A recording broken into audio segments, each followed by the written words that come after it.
Então, pessoal, eu tinha postado para vocês na sexta-feira uma aula explicando o que é uma relação binária, a ideia de uma função, os tipos de função, mas eu achei melhor eu falar com minhas palavras, porque podem ter restado dúvidas do vídeo que eu postei, dos vídeos que eu postei para vocês. Então, o que eu vou fazer? Vamos começar falando primeiro sobre relação binária. Uma relação binária é, é uma relação entre dois números, tá?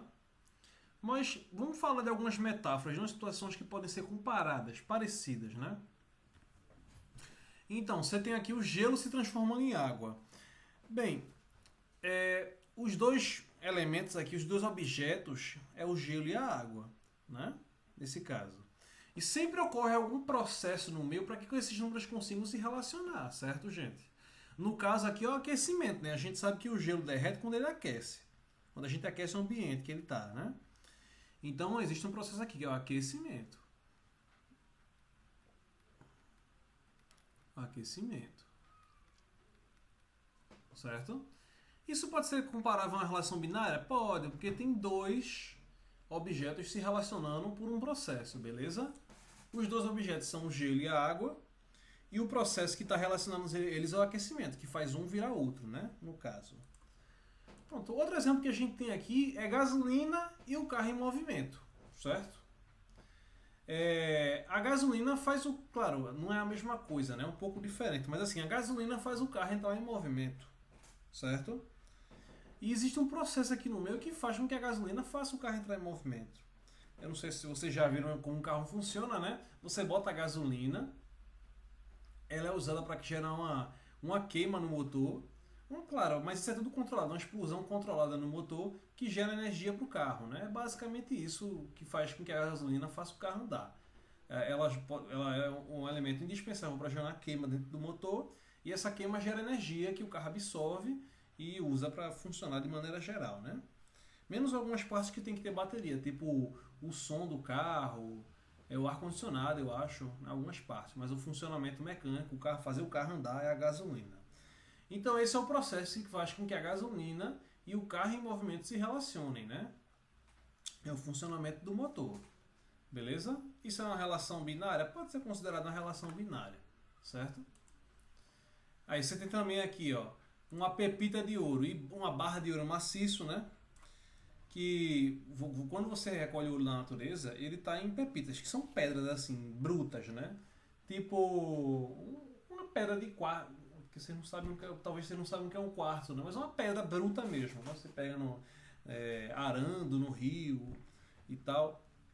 E existe um processo para fazer com que ela se transforme numa barra, né? Você tem que aquecer ela e tal, botar numa forma.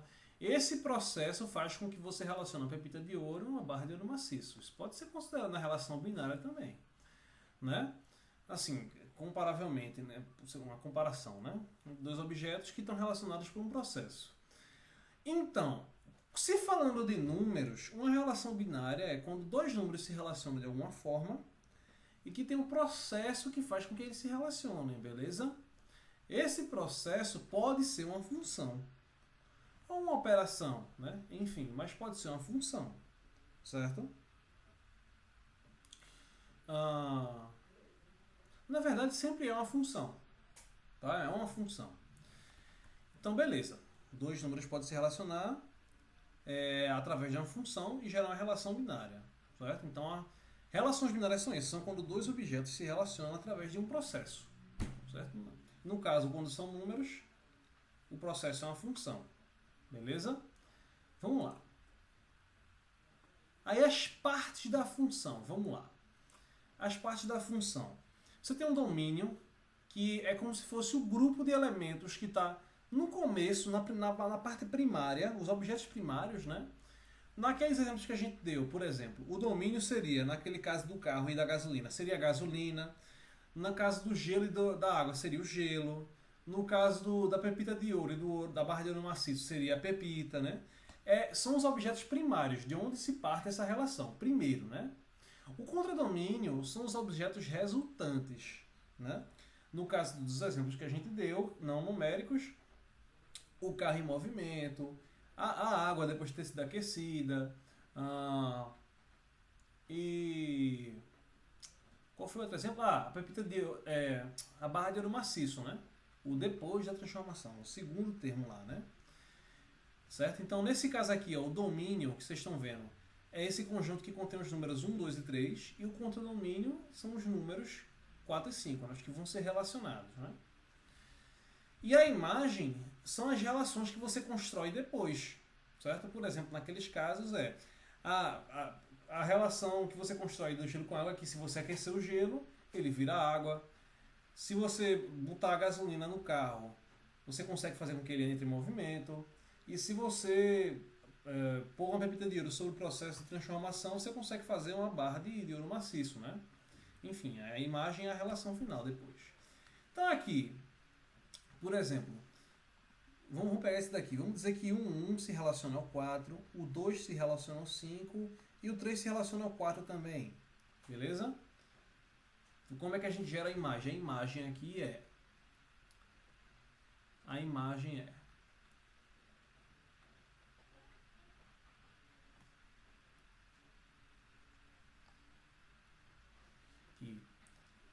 Abre uma chave, né? Um X pertence, vou chamar de domínio, né? Pertence ao domínio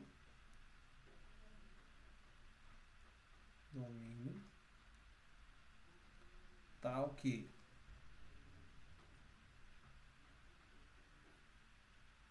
f de x pertence ao contradomínio. Você pode escrever dessa maneira formal, né? Contradomínio.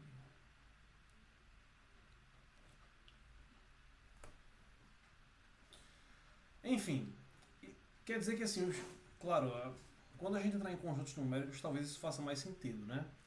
Mas no fim das contas, você gera os pares ordenados nas relações binárias 1 e 4. Você gera 2 e 5. E você gera 3 e 4. Certo? Eu acho que eu me precipitei em falar disso aqui ainda, gente. Então, eu me precipitei, a gente não chegou nessa parte ainda, né? Mas vamos chegar, certo? Ignorem essa parte aqui por enquanto. Pensem que a imagem é isso daqui, ó. São essas relações binárias que a gente gerou, certo? 1 e 4, 2 e 3, 2 e 5 e 3 e 4. Enfim, mas essas são as partes da função. O domínio, que é os elementos que estão no conjunto que são primários. O contradomínio, que é os elementos que o domínio vão se relacionar. E a imagem é a geração final dessa função. Né? O que é que ela conseguiu gerar pra gente, né? Como os elementos se relacionam. Beleza. Vamos à próxima. Aí existem 3 tipos de função. Injetiva, sobrejetiva e bijetiva. Ou você pode chamar também de injetora, sobrejetora ou bijetora, né? Certo? Eu vou chamar de injetiva e assim por diante.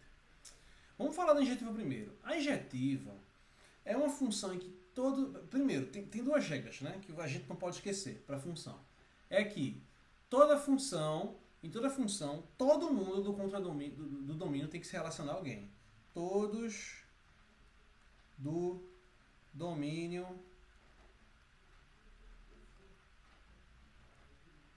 relacionam-se. Ou seja, não pode sobrar ninguém do domínio. Certo? Pode sobrar do contradomínio? Pode sobrar do contradomínio, mas do domínio não. Beleza? E não pode haver ninguém do domínio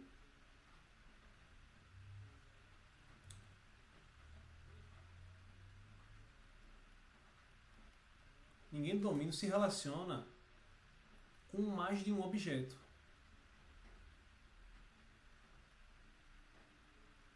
Com mais de um objeto. Essa regra aqui, minha gente, ela serve para todas as funções. Eu não estou falando da injetiva não, tá? Isso é uma regra geral de funções. Todo mundo do domínio se relaciona. Por exemplo, aqui, esse cara se relaciona, vamos dizer que esse cara se relaciona com esse daqui com esse daqui com esse. Pode acabar aqui a função? O D pode ficar sobrando? Não. Todo mundo do domínio tem que se relacionar a alguém. Todo mundo do domínio tem que se relacionar a alguém na função. Certo? Pode haver sobras no contradomínio? No contradomínio, sim. Mas do domínio, todos têm que se relacionar. Beleza? No domínio, todo mundo tem que se ligar a alguém. Beleza. Primeira regra, Check. E a segunda, ninguém do domínio se relaciona com mais de um objeto. Ou seja, esse A aqui, ele pode se ligar com dois caras do contradomínio? Não, não pode, certo? Não pode, só pode se ligar com um por vez. Todo mundo do domínio só se liga a uma pessoa do contradomínio. Agora, você pode ter dois do domínio se ligando a um só do contradomínio. Isso você pode, beleza? Mas não tem como ter um cara do domínio se ligando a dois lá, certo? Então, essas são as duas regras para você saber se as relações binárias são uma função ou não. É que todo mundo do domínio tem que se relacionar a alguém e ninguém do domínio pode se relacionar a mais de uma pessoa, certo? É uma pessoa só de cada um do outro lado, né? Você pode ter dois do domínio se relacionando a um cara só lá, mas não um de cá se relacionando a dois, certo? Dois podem fechar em um, mas um não pode abrir em dois, certo? Pense assim, dois podem fechar em um, mas um não pode abrir em dois, ou mais, né? Enfim, essas são as regras básicas para saber se a gente tem uma função ou não numa relação binária. Vamos lá. Agora vamos falar da função injetiva. Qual é a regra da função injetiva? Todos os objetos do domínio ligam-se a apenas um elemento do contradomínio. Certo? Então, na função injetiva, todo mundo do domínio tem que se ligar a somente um cara no contradomínio. Então aqui, por exemplo, eu posso ter o A se ligando ao E, eu posso ter o B se ligando ao F, o C se ligando ao G, o C se ligando ao G e o D se ligando ao H. Beleza. Podia ter também o D se ligando ao I? Poderia.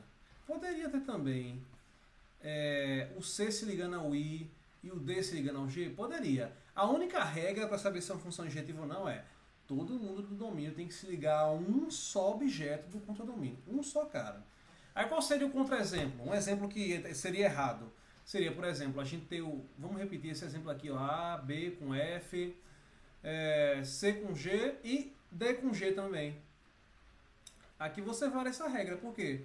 Porque tem dois elementos do domínio se ligando a um do contradomínio, certo? A regra não era que todo mundo do domínio liga-se a apenas um elemento... Não, perdão. Todo mundo do eu escrevi errado, gente. Todos os elementos do contradomínio devem ser ligados por um só do domínio. Eu tinha escrito errado, certo? Desculpa. Mas a regra é essa. Você não pode ter um cara do contradomínio sendo ligado por dois do domínio, certo? Não pode. Esse é um contra-exemplo, que seria errado, certo? É o que a gente chama de contra-exemplo. Um exemplo contrário, né? Poderia ter também o seguinte, a gente poderia ter também D ligado a E, C ligado a F, né? Se você tiver um cara do domínio, dois outros se ligando a ele, quer dizer que essa função não é injetiva. Para ser injetiva, todos os caras do contradomínio que estão sendo ligados têm que estar sendo ligados a um cara só do domínio, beleza? Beleza, tá bom. Então vamos para a função sobrejetiva. Vê, na função sobrejetiva, todos os elementos do contradomínio têm que ser associados a alguém do domínio. Ah, mas assim a injetiva já não é assim, não? Não, vejam aqui nos exemplos da injetiva que você pode ter elementos sobrando. Por exemplo, aqui no exemplo da gente sobre o H, né? Você pode ter gente sobrando do contradomínio na injetiva. A regra da injetiva é que todo mundo que está se ligando a alguém do domínio esteja se ligando a um só objeto, um só elemento, tá? Aqui, ó, na sobrejetiva, esse pessoal, todos eles têm que estar sendo ligados a alguém do domínio. Por exemplo, aqui a gente pode ter isso, isso e isso, né? O 2 e 1 se ligando ao A, o 3 ligado ao B. É uma função injetiva? Não é injetiva. Por quê? Porque você tem dois elementos do domínio se ligando a um só do contradomínio. Já vale a regra principal de lá. Mas é uma sobrejetiva? É, porque todo mundo do contradomínio está sendo ligado a alguém. Essa é a regra da sobrejetiva. Todo mundo do contradomínio tem que ser ligado a alguém. Certo? Poderia ser assim também? Vamos ver. Poderia ser o 2 se ligando ao B e o 3 se ligando ao A? Poderia, certo? Agora, o que é que não pode acontecer? Vamos imaginar que todo mundo aqui se liga ao A, certo? Qual a regra para a função sobrejetiva? É que todos os elementos do contradomínio têm que ser ligados a alguém do domínio. O B está sobrando aqui, ó. O B não está ligado a ninguém do domínio, certo? Esse é um contra-exemplo de uma função sobrejetiva. Você não tem todos os elementos do contradomínio sendo ligados a alguém, certo? Então vamos recapitular. A injetiva é quando todo mundo do contradomínio que está ligado a alguém tem que estar ligado a um só elemento do domínio, certo? E a sobrejetiva é que todo mundo do contradomínio tem que se ligar a alguém, certo? As duas regras são essas. Eis que surge a bijetiva, que é uma função que é os dois ao mesmo tempo. Você tem que ter todo mundo do contradomínio ligado a alguém do domínio e todos os elementos têm que ter uma ligação só. Então é um com um. Aí você forma só pares, né? Cada um com um. Certo? Então aqui, por exemplo, um exemplo que a gente pode dar de função sobrejetiva. Esse com esse, esse com esse, esse com esse e esse com esse. A com E, B com F, C com H e D com G. Pronto. É uma função bijetiva, em que todo mundo do contradomínio está sendo ligado a alguém, ou seja, é sobrejetiva, e desse todo mundo, cada um se liga a um cara só do domínio, ou seja, é injetiva. É os dois ao mesmo tempo. A função objetiva é quando você tem as duas funções ao mesmo tempo. É muito fácil de identificar, eu vou dizer, porque basta que você veja uma função em que todo mundo do domínio se liga a uma só pessoa do contradomínio e não sobra ninguém. Beleza, é uma função objetiva. Certo? Um contra-exemplo. Você pode ter vários contra-exemplos, na verdade, né? Um deles é você ter... aqui, vamos repetir algumas partes aqui, ó. Você vai ter o C associado ao G e o D associado ao G também. Aqui tem um H sobrando. Tanto tem um H sobrando, quanto tem um elemento do domínio se ligando a dois do... Perdão, tem um elemento do contradomínio se ligando a dois do domínio, né? Então, ó, aqui não funciona. Certo? Aqui é um contra-exemplo, um cara que não é bijetivo, mas essa aqui é bijetiva. Então, a função bijetiva é quando ela é injetiva e sobrejetiva ao mesmo tempo. Todo mundo do contradomínio se liga a uma só pessoa do domínio, beleza? E não sobra ninguém. É a mais fácil de identificar, beleza? Aí vamos lá.